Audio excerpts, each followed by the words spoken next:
और बड़ी जानकारी आपको दे दे कि 2 दिनों के इजराइल दौरे पर पीएम मोदी और पीएम मोदी इजराइल के लिए हुए रवाना। इजराइल की संसद को संबोधित करेंगे पीएम मोदी। मुक्त व्यापार समझौते और आयरन डोम पर चर्चा संभव है। बड़ी जानकारी आपको दे दें कि प्रधानमंत्री नरेंद्र मोदी जो हैं आज इजराइल के दौरे के लिए रवाना हो गए हैं और इसके साथ ही 9 साल के बाद प्रधानमंत्री नरेंद्र मोदी की ये दूसरी इजराइल की दौरा है और इससे पहले वो जुलाई 2017 में गए हुए थे। राजधानी तेल अवीव पहुंचने के बाद पीएम मोदी नेतन्याहू के साथ प्राइवेट बातचीत भी करेंगे। बड़ी जानकारी आपको दे दें कि इजराइल की संसद को संबोधित भी करेंगे प्रधानमंत्री नरेंद्र मोदी। पीएम मोदी आज इजराइल को इस संसद को संबोधित करेंगे और ऐसा करने वाले वो पहले भारतीय प्रधानमंत्री होंगे। इसके अलावा वो भारतीय समुदाय के कार्यक्रम में भी शामिल होंगे और साथ ही टेक्नोलॉजी प्रदर्शन का भी दौरा करेंगे। पीएम मोदी के इस दौरे पर भारत और इजराइल के हथियारों से जुड़ी डील पर भी बातचीत संभव है। इनमें ड्रोन और एंटी ब्लास्टिंग मिसाइल सिस्टम भी शामिल है और इससे पहले नेतन्याहू ने रविवार को कहा था कि वो अपने प्रिय मित्र के इजराइल आने का इंतजार कर रहे हैं। पीएम मोदी के इजराइल यात्रा के दौरान दोनों देशों के बीच सुरक्षा, रक्षा सहायक और साथ ही तकनीकी, कृषि और व्यापार जैसे अहम मुद्दों पर बातचीत और अहम समझौते होने की संभावना है। बड़ी जानकारी दे दें कि प्रधानमंत्री नरेंद्र मोदी इजराइल के दौरे पर हैं और इजराइल के जो प्रधानमंत्री हैं बेंजामिन नेतन्याहू, उन्होंने कुछ दिन पहले ही बोला था कि वो प्रधानमंत्री नरेंद्र मोदी का इंतजार कर रहे हैं और ऐसे में ये दौरा बेहद ही खास है। प्रधानमंत्री,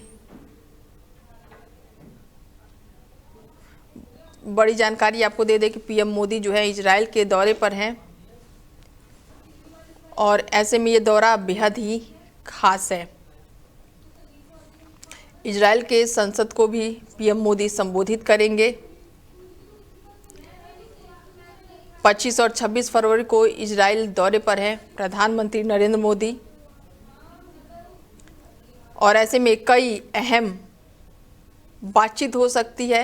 इस दौरे के दौरान प्रधानमंत्री नरेंद्र मोदी की इजराइल यात्रा 2 देशों की कूटनीतिक रिश्तों के लिहाज से भी अहम माना जा रहा है। दोनों देश सुरक्षा और इंफ्रास्ट्रक्चर के मुद्दे पर समझौता कर सकते हैं, लेकिन इजरायली प्रधानमंत्री बेंजामिन नेतन्याहू की प्लानिंग से मिडिल ईस्ट में हलचल मची हुई है। उन्होंने पीएम मोदी के इस दौरे को कट्टरपंथी ताकतों के खिलाफ एक नए रणनीतिक गठजोड़ की दिशा में बड़ा कदम बताया है। उन्होंने बयान में कहा है कि केंद्र में जो गठबंधन है जिस पर पीएम मोदी और नेतन्याहू मुलाकात के दौरान चर्चा करेंगे। बड़ी जानकारी दे दें, प्रधानमंत्री नरेंद्र मोदी का 2 दिनों का ये दौरा है इजराइल का और ये यात्रा पीएम जो है नेतन्याहू के आमंत्रण पर ये दौरा हो रहा है। पीएम मोदी की ये यात्रा बेहद ही खास होने वाली है। दुनिया में जिस तरह का माहौल बना हुआ है वहीं इसकी मुख्य वजह हर बड़े और छोटे देश अपनी क्षमता के अनुसार अपनी सुरक्षा को ढांचे को लेकर दुरुस्त करने में लगे हुए हैं और इसी बीच अमेरिका की दादागिरी भी किसी से छिपी नहीं है। चीन की तैयारियां भी जग जाहिर है और ऐसे में भारत को भी अपनी रक्षा सुरक्षा की तैयारियों को चाक चौबंद करना ही होगा और ये यात्रा इसी मामले में बेहद ही महत्वपूर्ण है। चूँकि भारत और इजराइल के बीच पहले से ही रक्षा क्षेत्र में अनेक समझौते हुए हैं और ऐसे में माना जा रहा है कि इस बार रक्षा से जुड़े कुछ नए सौदे भी हो सकते हैं। भारत और इजराइल के बीच जो सबसे महत्वपूर्ण साझेदारी है वो मिसाइल और हवाई सुरक्षा प्रणाली है और इसकी वजह से भारत की सेना खुद को काफ़ी सक्षम पाती है और इसके कई मॉडल जो है भारत के पास हैं और इसी से एक जो है ये दौरा बेहद ही खास माना जा रहा है रक्षा के हिसाब से भी।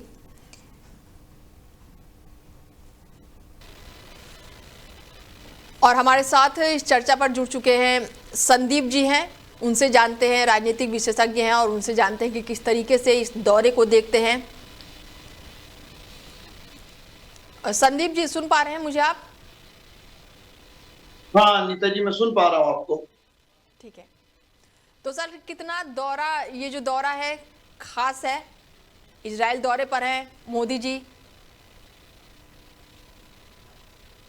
देखिए अनीता जी, देश के प्रधानमंत्री नरेंद्र मोदी आज से 2 दिन के इजराइल दौरे पर है, जहां पर बेंजामिन नेतन्याहू ने उनको वेलकम किया है और बिल्कुल। कई बड़ी डीलें हैं जो दोनों देशों के बीच हो सकती हैं, क्योंकि हिंदुस्तान के चारों तरफ का जो माहौल है आज की तारीख में ठीक नहीं है सुरक्षा की दृष्टि से।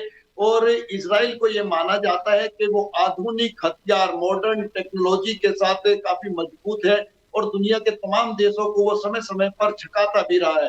तो ऐसे में अगर वहां से कोई ऐसी टेक्नोलॉजी, कोई ऐसे फाइटर प्लेन, कोई ऐसे मिसाइल या कोई ऐसा रडार सिस्टम या कोई ऐसा सुरक्षा कवच हिंदुस्तान को मिलता है और हम दोनों देशों के बीच में कोई डील होती है, तो ये हिंदुस्तान के लिए बहुत अच्छा रहेगा। और दूसरे भी कई ऐसे क्षेत्र हैं, कई ऐसे फील्ड हैं जिसमें इजराइल का डंका बजता रहा है। एग्रीकल्चर के फील्ड में भी इजराइल काफी बिल्कुल। आगे है। तो देखते हैं मोदी जी और बेंजामिन नेतन्याहू की किस तरीके से तो मुलाकात ऐसे में होती है, क्या किस तरीके संदीप से जी, कौन सी डील फाइनल होती है। अमेरिका को लेकर भी बातचीत हो सकती है? टैरिफ की अगर मैं बातचीत कर लूं तो क्या इस मुद्दे पर भी बातचीत होगी?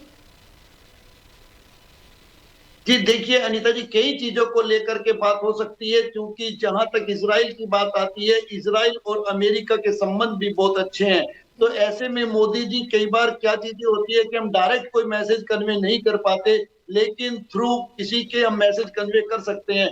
तो ऐसा हो सकता है कि बेंजामिन नेतन्याहू एक मीडिएटर का काम करे और कई चीजों में, चाहे वो टैरिफ का मामला हो या दूसरे कई ऐसे फील्ड हो जो हिंदुस्तान के लिए अच्छे हो सकते हैं। क्योंकि हमारे देश के प्रधानमंत्री या दूसरे नेता जब भी बाहर विजिट करते हैं तो उनका मोटो एक ही होता है कि कैसे अपने देश को सशक्त और मजबूत किया जाए और हम अपने देश को क्या बेनिफिट दे सकते हैं। तो मोदी जी की ये यात्रा में इसी एंगल से देखता हूं कि हिंदुस्तान को क्या बेनिफिट मिल सकता है, हिंदुस्तान इस यात्रा के बाद कितना मजबूत हो सकता है। बिल्कुल। ऐसे में संदीप जी, अगर रक्षा के हिसाब से मैं बात करूं तो कितना खास होने वाला है? क्या भारत के बारे में और भी ज्यादा हथियार आ सकते हैं? ठीक है अनीता जी, बिल्कुल जिस तरीके का इजराइल का मामला है, इजराइल अच्छे फाइटर जेट्स बनाने के लिए, अच्छा रडार सिस्टम बनाने के लिए, अच्छे ड्रोन बनाने के लिए, अच्छे मिसाइल सिस्टम के लिए जाना जाता है। और वो बिल्कुल। चीजें अगर हिंदुस्तान को मिलती है या इस तरीके का कोई ज्वाइंट वेंचर काम करता है, तो मुझे लगता है हिंदुस्तान की रक्षा प्रणाली भी बेहतर होगी और हिंदुस्तान की सुरक्षा भी बेहतर होगी। चलिए, जुड़ने के लिए और चर्चाओं के लिए बहुत शुक्रिया संदीप जी आपका। बता दें कि 2 दिनों के दौरे पर इजराइल पहुंचेंगे प्रधानमंत्री नरेंद्र मोदी और इस दौरान संसद को भी संबोधित करेंगे प्रधानमंत्री नरेंद्र मोदी।